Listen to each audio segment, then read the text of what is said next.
One day at the hospital where I work, I ran into a friend of my mom's named Karen. She looked at me in surprise and said, "What are you doing here? You're out of place. If you're looking for a job, you won't find one. Go back home." Karen's comment shocked the doctors around us. They didn't know what to say. I thought, what is she talking about? I hope this doesn't turn into a big issue. It might be too late already. It seemed Karen didn't realize that making an enemy of me was not a good idea. I couldn't keep quiet anymore and confronted her. "Karen, you really don't hold back, do you? Or do you just not get it?" Looking confused, she answered, "Huh? What are you talking about?" "My name is Olivia. I'm 37 years old, a mother of an active 9-year-old daughter and a playful 2-year-old son. My husband, Jackson, who is 3 years younger than me, is a dedicated nurse at a general hospital. I used to work too, but since having our second child, I've been on maternity leave. We once lived in a small 3-bedroom apartment, but before our son was born, we moved into a second-hand house with a loan. It needs some work but could be a cozy home. It has a big garden for the kids to play in and a rooftop balcony with a calming view. The house is old, which adds to its charm, and my husband and I really like it. Near our house is a beautiful park where the kids can play all they want, and it's our little paradise on weekends. Late in my second pregnancy, I met a mom in that park who introduced herself as Karen. Since her daughter and mine are the same age and often play together, Karen and I became friends and had many conversations. Karen always wears bright designer clothes, and her daughter is dressed in well-known brands. When I found out Karen worked as a surgeon at a well-known hospital, I guessed it might be the same one where my husband Jackson works. Out of curiosity, I asked her about it, and to my surprise, she did work there. Excited by this coincidence, she said with sparkling eyes, "This is such a coincidence. I'd love to meet your husband." So we decided to invite her over for tea the next weekend. On the promised Sunday, Karen and her daughter came to our house. But as soon as she walked in, she started looking around suspiciously, as if she was searching for something. "This house feels old. Did you inherit it from your family?" she asked.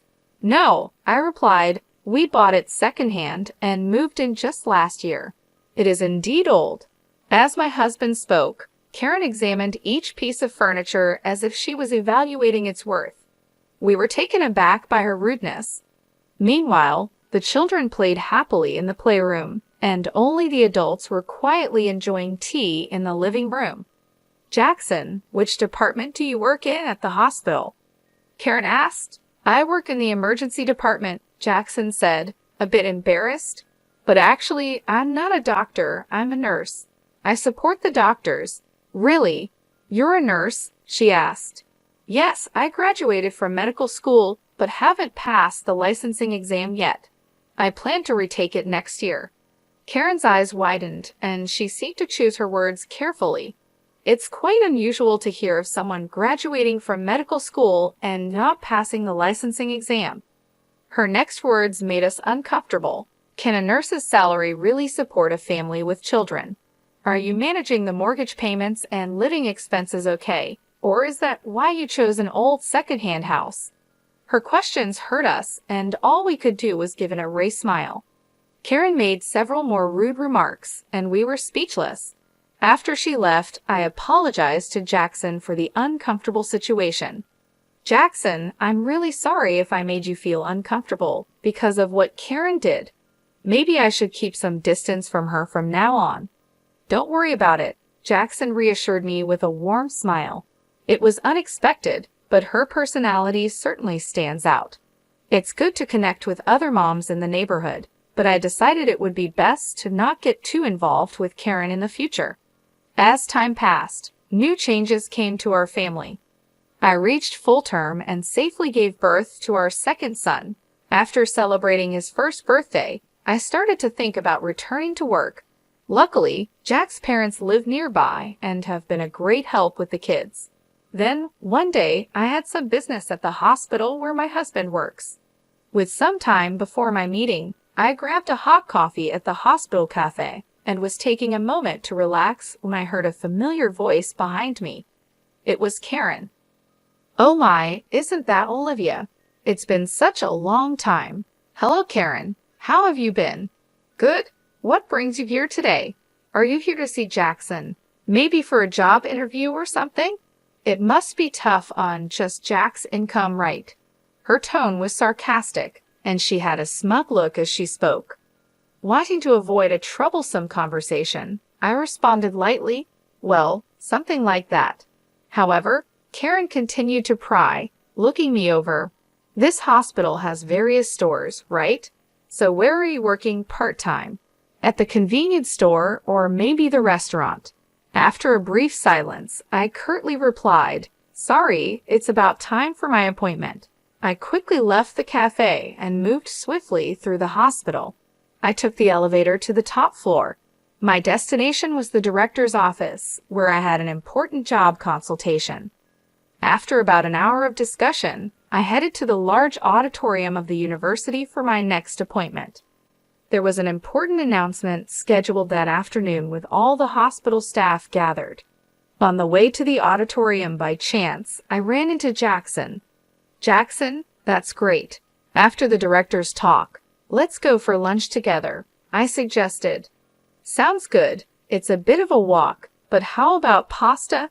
He offered with a smile. The pasta place behind the hospital sounds good. I haven't been there in a long time. I'm actually looking forward to it. I agreed happily. It had been a while since I had been to the hospital, so lunch with my husband was a rare treat. In the hallway to the auditorium, I ran into several doctors and engaged in brief conversations while exchanging greetings. Jackson moved ahead quickly, and I followed at a leisurely pace towards the passageway leading to the auditorium. I met some colleague doctors. Olivia, it's really been a while, and I heard you had a child. Congratulations, they said warmly. Another doctor joined in. Olivia, you were such a big help here. We've been in quite a stir since you left, he said with a laugh, hinting at their struggles. Then another asked with interest, is your turn imminent? The reunion was comforting, filled with nostalgia and relief to see my colleagues well. But the atmosphere quickly changed when Karen appeared. Olivia, why are you here? Karen asked curiously. Are you heading to the auditorium by any chance? Yes, that's right. I have some business. I responded modestly yet clearly with several colleagues around. But Karen's questions grew more pressing. But the gathering is only for doctors and nurses, right? Why would a part-timer be here? She asked, not hiding her skepticism. Her remark brought silence to the corridor, a silence that felt heavy. A part-time lady like her, a doctor muttered. Is she okay? Another murmured worriedly. I tried to ignore Karen's words, not wanting to stir up unnecessary trouble. However, Karen seemed only more provoked. Why are you ignoring me? It's like you don't think at all. You, Karen exclaimed with a sneer. Lost your way? The auditorium isn't this way. If you're looking for part-time work, go the other direction.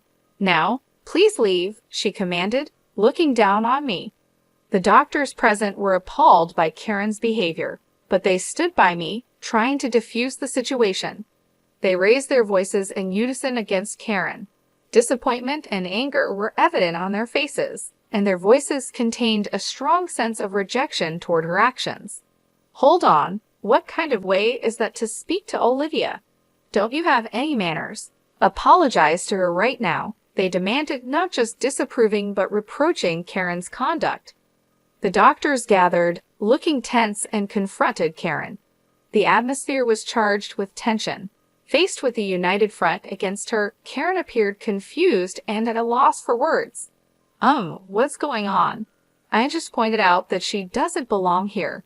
The meeting is only for relevant personnel, and she doesn't fit the bill, right? She tried to justify her stance. But my patience had reached its limit. With a composed tone, but with content sharp as a blade, I addressed Karen. Karen, you really are brave, aren't you? Or is it that you simply can't read the room? I critiqued calmly. Unable to find a rebuttal, she stared back at me, perplexed. "How? What did you just say?" I calmly made my point clear. "You'll understand soon enough the consequences your actions and careless remarks could bring." The doctors around us showed no sympathy for Karen. "Look, your future here is now utterly uncertain," they told her sharply. "You might want to start looking for another job while you still can." They nodded to each other, clearly having cornered Karen, who was still unable to hide her panic and anger. "So why on earth are all of you defending this non-regular employee so much? I don't understand why you rate her so highly." She raised her voice. The conversation among the doctors echoed in the hallway. "Are you the new surgical specialist who joined last year?" One doctor asked her. "So that's why you don't know Olivia. That's quite pitiful," another added. Karen, with anger on her face and indignation in her tone, retorted, "What can you explain what you mean by that?" Her anger stemmed from the belief that judging people by their professional standing, regardless of their duties as a doctor, was against human dignity. The fact that someone with such values was in our workplace was deeply shocking to me, and I couldn't help but feel distrustful. Karen seemed unaware, but in fact, I was the very person she should respect the most. The other doctors completely ignored Karen's questions and left her with cold stares, quietly leaving the scene. "Well, Karen, we can talk more about this later. You may find my husband's position as a nurse pitiable, but no matter how hard you try, you can never be like Jackson. Besides, the fact that you find meaning in competing shows a great misunderstanding on your part," I said. Karen became flustered. "Wait a minute, who on earth are you? You're not just a part-timer, are you?" She raised her voice. I smiled secretly and replied, "As I've already said, you'll come to understand shortly." With that, I hurried off toward the auditorium. As I entered, a large number of doctors had already gathered, and the director stood in front of the screen as most of the attendees had arrived. "Everyone, thank you for gathering here during your busy schedules. Today, I would like to discuss the future direction of our hospital," he began and then proceeded to make an important announcement. Seeing Jackson in the crowd, he approached me and whispered, "Olivia, good timing. I happened to overhear a bit earlier. Was there some trouble with Karen?" "Yes, she did point out something minor, but it's not a big deal. Interestingly, it seems she has misunderstood me for a part-time worker at this hospital," I replied, and Jack looked shocked. He responded, "No way, Olivia as a part-timer." We couldn't help but laugh at how ridiculous the situation was. During this, the director finished explaining the annual business plan and moved on to an important personnel announcement. As you all know, our hospital has enough doctors and nurses. To further improve our medical services, we plan to start overseas training programs. The first training is scheduled in 3 months, and we will select 6 doctors and 6 nurses for it, he announced. This news was met with cheers from the doctors, and everyone was excited about the opportunity. Overseas training was a great chance to learn about the latest medical practices worldwide, and since it was the hospital's first initiative of its kind, everyone was thrilled. The director then said, "Now, let's move on to announcing the selected 11. I remarked with a slight surprise, "Look, the medical students have already been chosen." Jack listened silently next to me, waiting for the announcement to continue. "First, I would like to introduce Dr. Karen. With her excellent clinical skills and remarkable treatment results," the director announced. There was no dispute in her selection. Surprisingly, Karen, who had just been in a conflict, was the first chosen as a trainee. The applause and cheers in the hall seemed to celebrate each accomplishment and effort. As Karen stepped forward, whispers of her notable achievements in medicine spread, highlighting her recognition among peers. The director continued with expectation, "Now let's proceed with announcing the names of the rest who have been selected." A silence of mixed tension and anticipation fell as the names of the chosen 11 were called out one by one. Although Jack's name was not called this time, his expression showed no disappointment. He quietly watched with a sense of celebration as each selected individual stepped forward.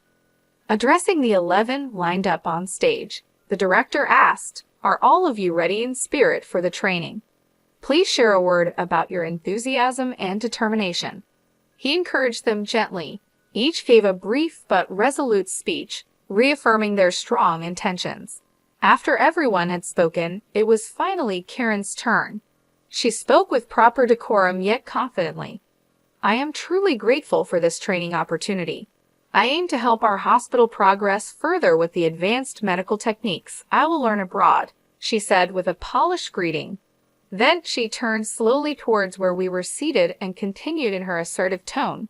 "However, this hospital has inexperienced nurses who continue to fail the national exam and bold individuals who try to attend medical conferences despite not being regular staff.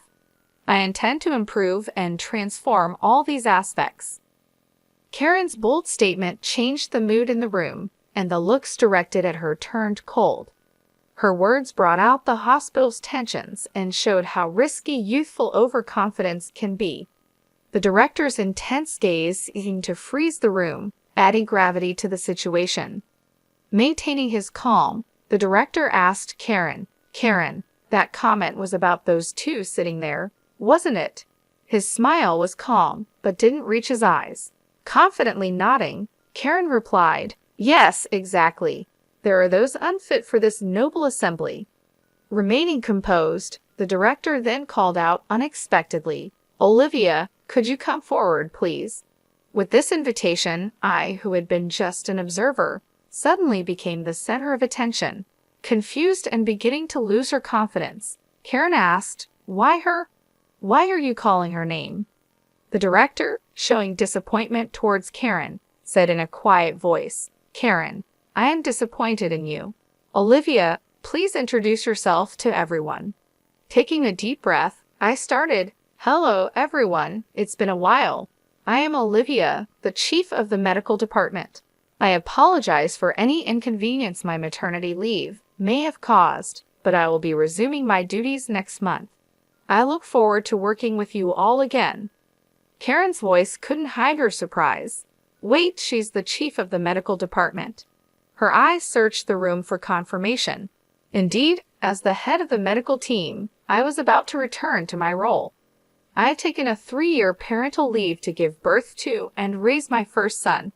The director, confirming the truth, added quietly, "By the way, Olivia is my daughter." His words rang clear in the room, clearly defining the situation. Karen's expression shifted from confusion to shock. Her mouth opens as if she wanted to object, but no words came out. The room, filled with hospital staff, couldn't hold back, and suppressed laughter spilled out at the unexpected turn of events. The director spoke in a relaxed tone, "Karen, for this upcoming overseas training, you have been assigned to be the team leader. Your deployment will be in a conflict zone in the Middle East. There is a shortage of both medication and medical equipment, and it's going to be very challenging. It will be interesting to see how well your skills hold up there. But don't worry, Olivia will be there to support you. Try to learn as much as you can under her guidance." Proud, Karen responded with dignity, "I am a doctor too. Although I have no experience working abroad, my clinical skills and treatment records are first class. I will not allow myself to be underestimated." I replied to Karen with a calm but firm voice, "Let me make one thing clear, Karen. In the near future, I am going to take over the directorship of this hospital from my father. Do you understand the weight of this fact?" Karen's expression stiffened. Seeing this, I continued, "Yes, it seems you understand well. Depending on my decision, your future in this hospital may be affected." Karen could no longer hide her agitation. "I haven't heard such a thing," she muttered. Jackson intervened calmly, adding quietly, "Karen, we had not informed you about that matter beforehand. Your disrespectful attitude towards Olivia may well be something you deeply regret in the future." Towards the end of the meeting, the director stated firmly, "Please, everyone, a bit of silence. Karen in the discussions here, in the end, results are everything. No matter how excellent you may be, that is just one aspect. What's important is the results you can achieve in this hospital, and on that front, I have great expectations of you." Karen fell silent at the director's words, bowed her head, and nodded without saying anything. The director concluded, "Today's meeting is adjourned." As his words ended, everyone in the auditorium stood up and returned to their respective places. Stepping out of the director's office leisurely, I casually said, "Shall we go for lunch? I've got a craving for pasta today." Side by side with Jackson, we left the meeting behind us. I started walking towards our favorite pasta place behind the hospital, leaving the building behind. As we were about to pass the small smoking area set up behind the hospital, I spotted Karen. She was deep in thought, taking a drag of her cigarette. When our eyes met, Karen awkwardly looked away. Just then, a loud crash caught our attention. A car had rear-ended another in an accident. Jack and I sprang into action immediately. The area was nearly deserted, so it was crucial for us to move quickly to help. "Are you okay?" Jack called out with concern and quickly checked on the people involved in the accident. One was the driver in the car that was hit, and another was a pedestrian who happened to be walking by. Karen also rushed to the accident scene, but seemed overwhelmed by the chaos. Acting on my medical instincts, I began to give directions. "Jackson, quickly get that man into a safe position and check his pulse," I instructed.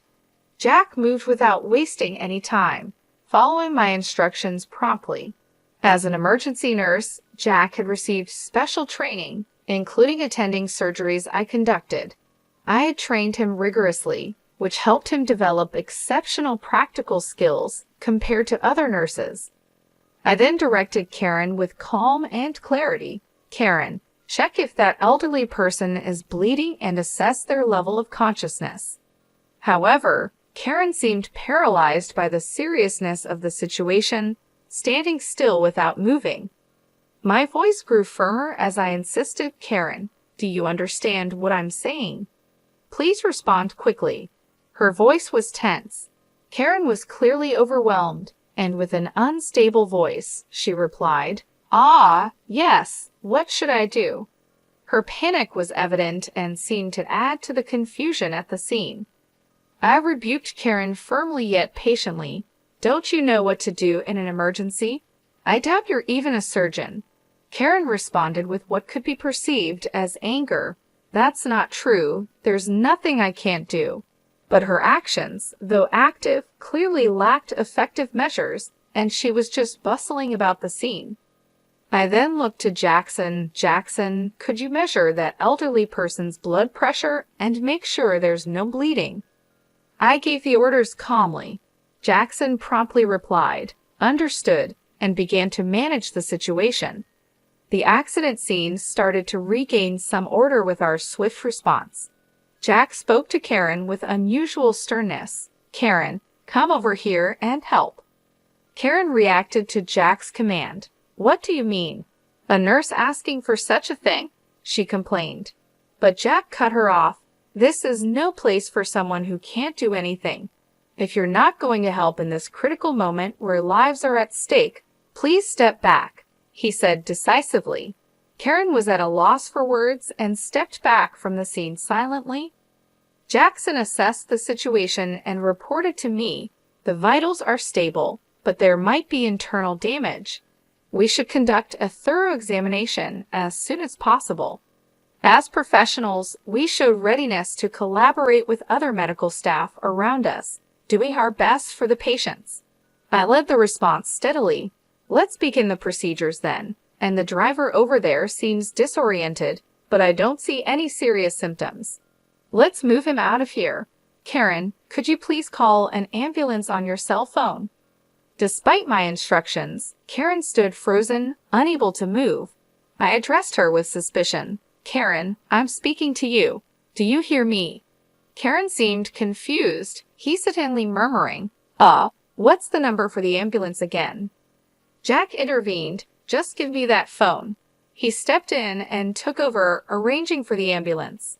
About 10 minutes later, police and fire department personnel arrived, and the once chaotic accident scene started to be sorted out gradually. People gathered, including doctors, department heads, medical students, and even professors. Without being disturbed by this, I spoke to Karen with calm and stern emphasis on the gravity of the situation. Karen, to be frank, your actions earlier were more of a hindrance than a help. What exactly can you say you've accomplished? I posed the direct question. Karen was silent, unable to answer. In the medical field, every minute, every second can determine the outcome. This is not a place to protect your ego, I continued. Karen's voice was barely audible as she apologized. I'm sorry. The crowd at the accident scene quietly observed their exchange, and the director himself was also present. Karen just seemed out of place and embarrassed. I continued, Karen, you've looked down on Jack as just a nurse, but the fact is, your positions are different. There's no meaning in comparing you and Jackson. He is one of the most competent nurses in this hospital. Can't you see now how powerless and insufficient your actions were in this situation? Karen stubbornly retorted, if I had more experience in emergency situations, I could handle it perfectly well. But Jack sensed the uncertainty behind her words and calmly pointed out her flaw. You're always driven by a desire to have your accomplishments recognized, but your actual skills in the field are still immature. You've just demonstrated that yourself, he asserted. He continued, you say you'll gain experience in emergency treatment in the future, but this moment is also a practical situation. Given your current state, it's unlikely you'll have further opportunities to experience the field in the future. Karen's confidence began to show cracks, and she seemed on the verge of tears, aware of the eyes around her. Yet the medical field, dealing with lives, demands proper judgment and strictness. Therefore, I had to make a tough decision that would impact Karen's future. Karen, I regret to say this, but your name will be removed from the Overseas Training Program candidate list, I declared. Karen was taken aback. What? I looked to the director for confirmation. Father, this decision is acceptable, correct? The director nodded deeply. No problem. This incident has given me a clear understanding of her capabilities. I have great expectations for Jack. We have always selected trainees based on their grades, but it may be necessary to reconsider our selection system in light of this. His quiet but firm response marked a complete defeat for Karen. With a calm but resolute voice, I advised Karen, Karen, it's important for you to relearn from the basics. Only then will you have the right to compete at the same level as Jack. Also, take to heart the dangers of judging a person's worth by their appearance. While I considered letting you go from the workplace, I have decided to give you one more chance, the last chance. Make the most of this opportunity and show us your full effort, I advised sternly yet justly. Afterward, they quietly left the scene, but the looks from the doctors around Karen were cold, filled with disappointment and disapproval. Their evaluation of her future was seemingly already set. Weeks passed, and the long-awaited departure day for the overseas training arrived. Jack and I headed to the airport, excited to acquire new knowledge and experience. I heard that Karen resigned from the hospital a month after the incident. She couldn't handle the cold stares from those around her and chose to put her pride first. Personally, I thought that was for the best. A doctor who prioritizes pride over everything else shouldn't be responsible for patients' lives, and no one would want to trust their life to such a person. On the way to the airport, I spoke to Jackson with hopeful words. Jackson, let's use our skills to make this hospital one of the most famous in the world. Sharing that passion and reaffirming his determination, Jackson replied, That's right. I need to work even harder and get my medical license as soon as possible. And so, I quietly made a promise to myself again, reaffirming my strong commitment as a doctor to fulfill my duties.